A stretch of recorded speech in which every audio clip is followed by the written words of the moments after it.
الحمدللہ وحدہ لا شریک لہ والصلاۃ والسلام علی نبی بعد۔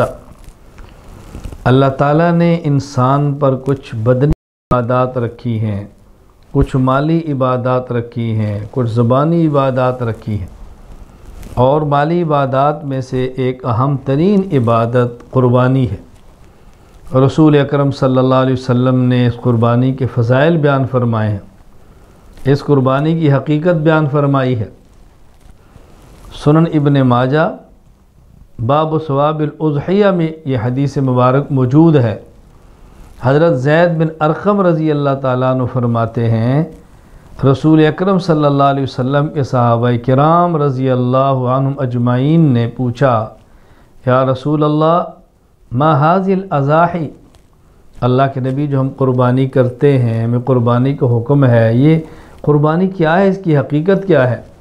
فرمایا سنت ابیکم ابراہیم علیہ السلام، یہ تمہارے جد امجد دادا جان حضرت ہے۔ یعنی قربانیاں تو پہلے بھی تھی، لیکن جس طریق پر ہم جانور کو ذبح کرتے ہیں، پھر ذبح کر کے گوشت خود کھاتے ہیں، یہ طریقہ حضرت ابراہیم علیہ السلام کے دور مبارک سے شروع ہوا۔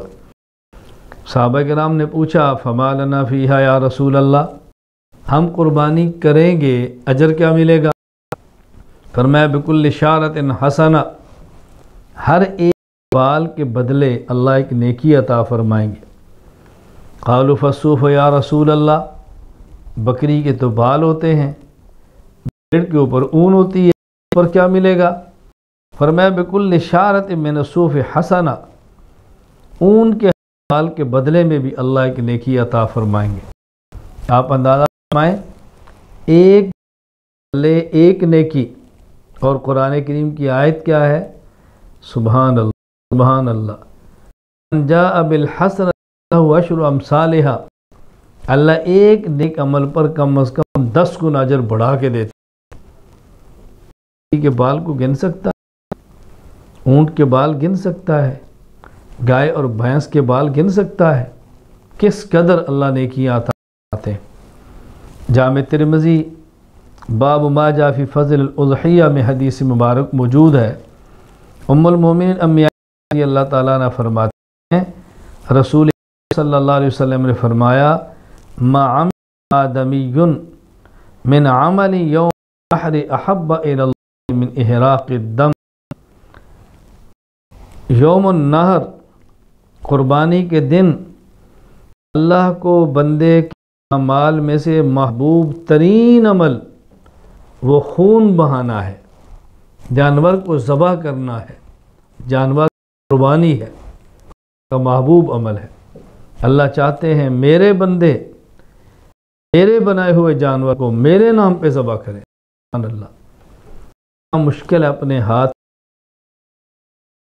اللہ کا حکم سمجھ کر اللہ کے لیے ذبح کرنا، اللہ کا نام لے کر ذبح کرنا اللہ کو بہت محبوب ہے۔ یعنی مومن کی شان ہے، وہ ایک چونٹی کو تکلیف نہیں دے سکتا، اور جانور گردن پہ لا دے، فرمایا ہمارا حکم ہے۔ ہم دیکھتے ہیں ہمارے حکم کی تعمیل کون کرتا ہے؟ محبوب تین عمل یوم النحر عید کے دن جانور کا ذبح کرنا ہے۔ انہو اللہ اکبر، اللہ کے نبی فرماتے انہو لیاتی یوم القیامت بقرونہا واشعارہا واضلاف، قیامت کے دن یہ جانور آئے گا تو اس کے سینگ، اس کے بال اور اس کے کھر بھی آئیں گے۔ اللہ کے نبی سمجھا رہے ہیں گوشت کھایا یا صدقہ کیا، بال تو نہ کھائے نہ صدقہ کیا، اور سینگ آپ نے نہ کھائے نہ صدقہ کیا،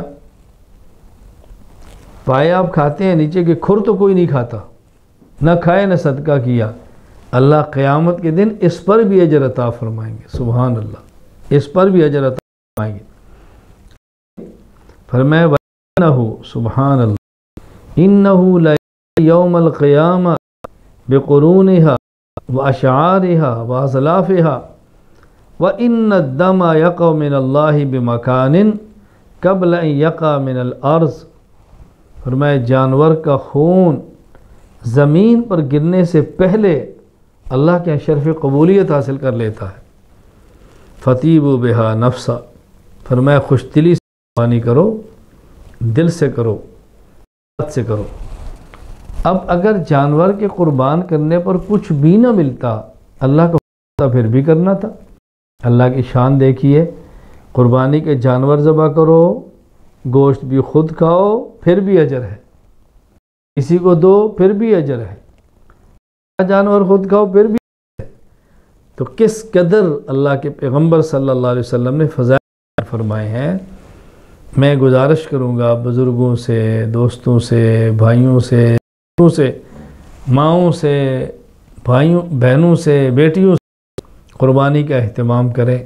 سال میں ایک بار قربانی آتی ہے، اللہ پورا سال دیتے ہیں، اللہ کے نام پر سال میں ایک بار ذبح کرنا، اس میں بخل سے کام لینا چاہیے۔ اچھے سے اچھا، عمدہ سے عمدہ جانور شوق کے ساتھ ذبح کریں۔ اللہ ہم سب کو قربانی کرنے کی توفیق عطا فرمائے۔ وآخر دعوانا الحمد للہ رب العالمین۔